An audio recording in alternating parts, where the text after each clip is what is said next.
And now 2021, it's back. It's back bigger and better. Let me begin with a figure. How far are we with teams registrations? And I know so far 8 games have been played over the weekend. Today, we are planning 4 more. How far are we? Good morning. So far, we've played 8 matches, and today we have 4 more. On the registration side, on the main category, we are done with the registration. Actually, it was overwhelmingly. We received about over 100 teams that wanted to register, but we registered only 48 teams.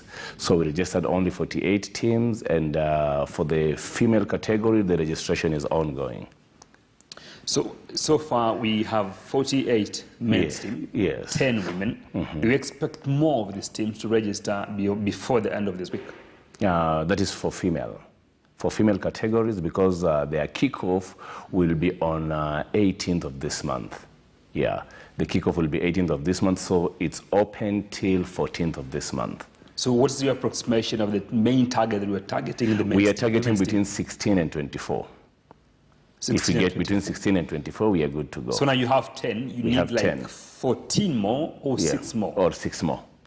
To the lowest side, 6 more? To the lowest side, 6 more. 14 more. Yes, yes. Mourinho, you have been in football for the longest time and you know how this works. What do you make of this growth of talents in the local areas, in our villages, Kibera, Madara, Korokosh, and all these teams coming together to play in every weekend? Like now schools have been closed and now we have many young talents outside here. And they were registering, by the way, knowing that they will be coming home soon so they can play for the longest time. Thank you very much. First, I would like to take this opportunity to thank Rafiga for the opportunity. I can say this is the best opportunity ladies tumepata, because ever before hatujaipata tournament yenye iko na award kama hii. All the tournaments that we have been getting is like 20,000, 50,000. So this is the best opportunity for our girls, being that the schools are closed for another 10 days. I encourage girls to come. We join hands together. We play this tournament. Whoever will win, it will be achievement to us because we will benefit. This is the first time I've seen someone who has come and considers women football in a tournament. Yeah. Maureen, for many years and in many ways, women always complain that they are not considered in such tournaments, they're not given chances. But now there's an open opportunity for any women's teams to come out and register here and have a chance of playing their hearts out and maybe win this tournament. But now the chance is here with them. What do you make, like, do you think like anybody stopping them? Because you've seen Bunyore Starlets promoted the Premier League, Women's Premier League. We've seen Olenzi win their trophy for the longest time. Actually, they've won the FKF Women's Cup. We've seen defending champions, 2019, 2020 defending champions of Higa Queens lose. Do you think anything stands on their way to registering to this tournament and becoming part of the national Premier League teams? Okay, I don't see anything that is standing along their way. There's only a clear rule that is guiding this tournament, which we felt is good for the benefit of young women footballers.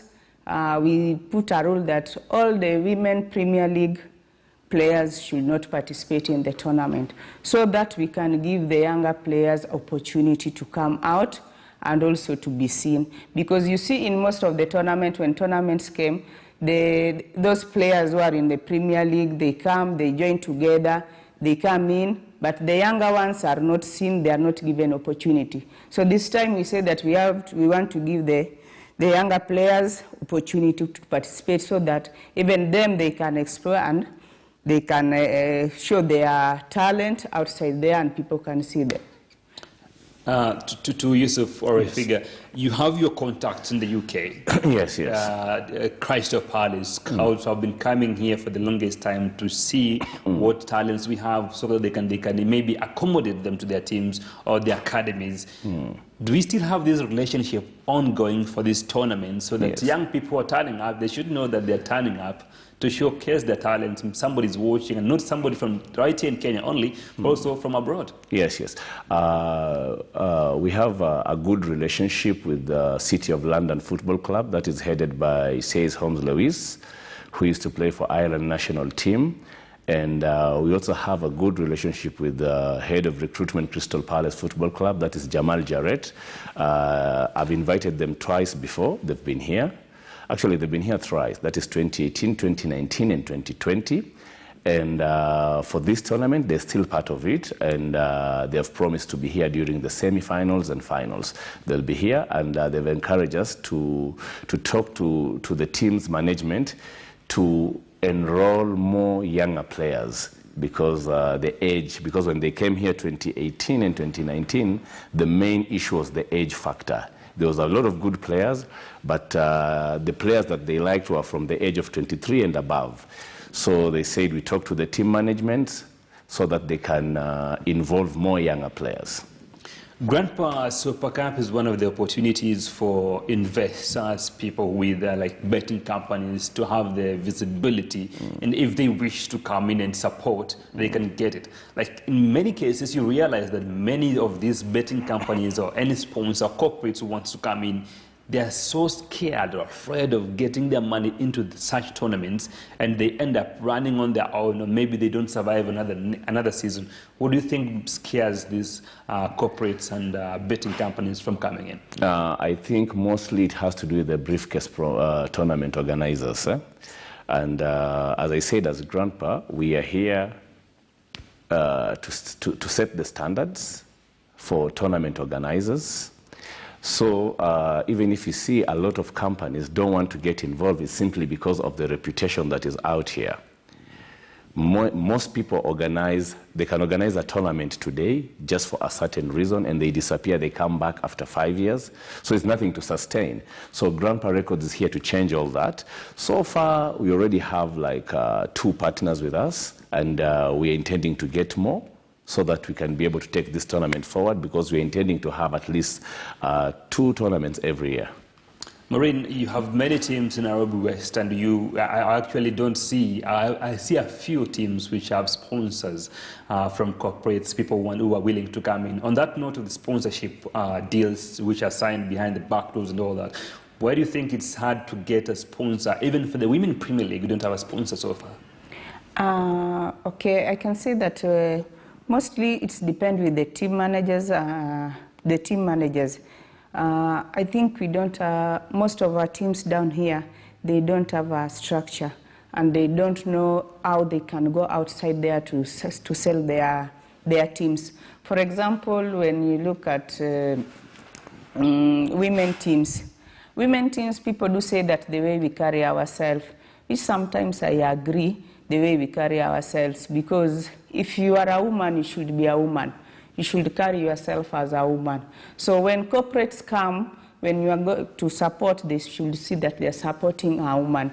But here is a situation whereby you are a woman and you want to carry yourself as a man. So that's the biggest challenge, again, that we face in this industry. Another thing that we normally tell our players is that let's use our names even in social media. Social media plays a big role. So things that you post, things that you put, the way you express yourself matters a lot. So you get, for example, like me, I have a team, Sunderland Samba. You get a player just putting a funny name. So how can you sell a player with a funny name? How can you sell a team with a funny name?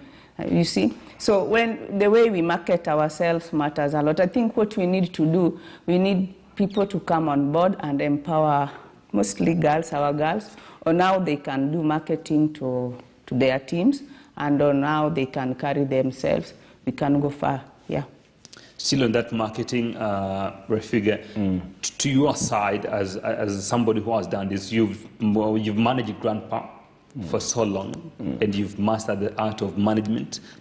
How are you ensuring that this tournament is marketed to an extent where many of these sponsors, people who are willing to come in, corporates, can come in without any fear of compromising anything when they come in, even their brand specifically? Yeah, so far I can tell you, so far so good. We've done enough marketing, and we're still doing more. And I can tell you we already have 2 partners, and we are meeting more partners who are interested to join hands with us and to make sure this tournament is successful.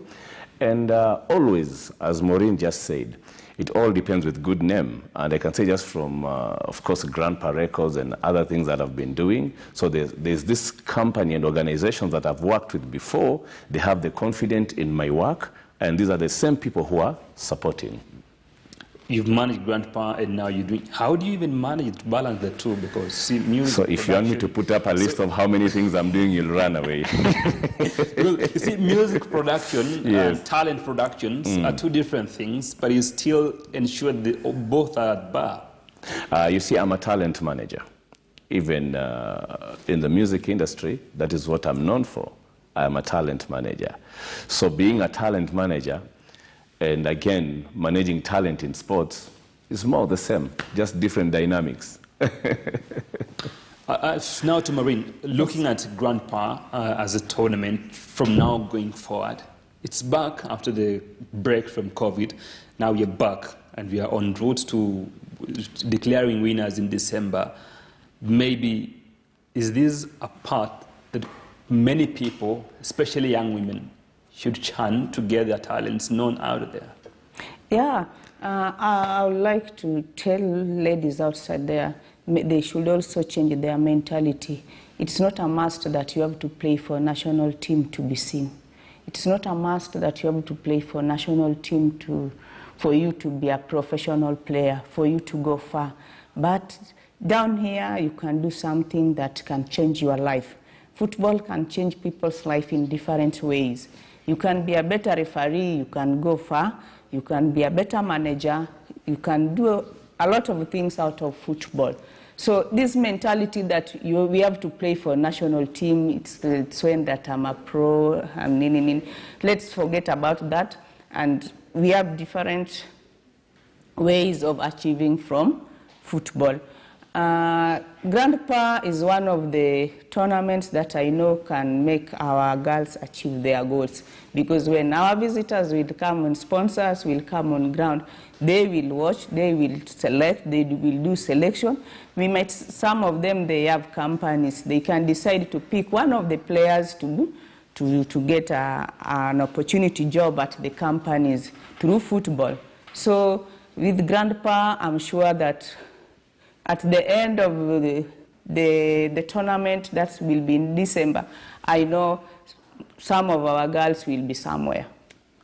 To a figure now, how much is the winner going home with? Like, you should see many teams are always thinking also, right now they're thinking, you know, this is just the common tiny tournament where they can go home with 10,000 shillings, 5,000 shillings for the winner. All right. As I told you, we are setting standards, and we feel talent should be appreciated. And for the male teams, the number 1 is going home with 300, number 2, 200,000, number 3, 100, number 4, 50. And then we have for female, number 1, 100, number 2, 75, number 3, 50, and number 4, 25. And also we have the best referee, best coach, golden boot, most disciplined player, all going home with 25, 25, 25. Rafiki competing with FKF, they had a tournament, FKF Women Cup. And FKF Women Cup winners went home with 350,000 shillings. The second winner, runners-up, came in with 150,000 shillings. But you're setting the bar too high. I don't think we are competing, because I'm working with KFKF also, so we are not competing. And I can assure you, where we started, it's even, I'm already thinking about the next tournament next year. It should be a 2 million cash. Wow. Yes. 2 million shillings. Yes. Actually, where we started, we'll never go below that. We have to go higher and higher. So, Rafiki, from here, yes, going forward, yes, how many people have approached you, or how many companies have you approached to ensure that they support you all the way to December, because this tournament has run, it's already underway? Yes. Okay, so far we have 2 companies on board, and we have 3 more companies we are still on negotiation phases. So we are discussing on how they will come in and support this tournament. So far, I like the approach, and I like, actually companies are the one reaching out right now. After seeing the seriousness from the launch to the games that have started, so many companies are approaching us. So to you, Maureen, now, you talk to the ladies out there, to the young girls out there who have a talent in football, who can play and who dreams to play abroad, not only in Kenya but also abroad. Talk to them. I want you to tell them, call them upon them to come and register so that they can play in this tournament. Maybe they will walk away with 300,000 shillings. I like to talk to our girls to come out to register for this tournament. There's a lot of opportunity. Let's not look just the cash prize, but let's look for other opportunities, because there are more that we are going to gain apart from the cash prize. We will also have girl and girl child talk, and also we will have many visitors, many people will come around so that we can have more talks and a number of things that our ladies are facing in daily life. So come, we register. This tournament we play, and don't just focus on the cash prize. There's a lot of things that we can benefit from. We're running out of time, and to you, Refiga, your Yes. final words on this. Yeah, to me it's just the same. To encourage the girls, just go to www.grandpasupercup.com and fill the form, register. And for more info, you can call us on 0714 336666, 0714 336666, and we'll be able to advise you on the way forward. Thank you so much, Refiga and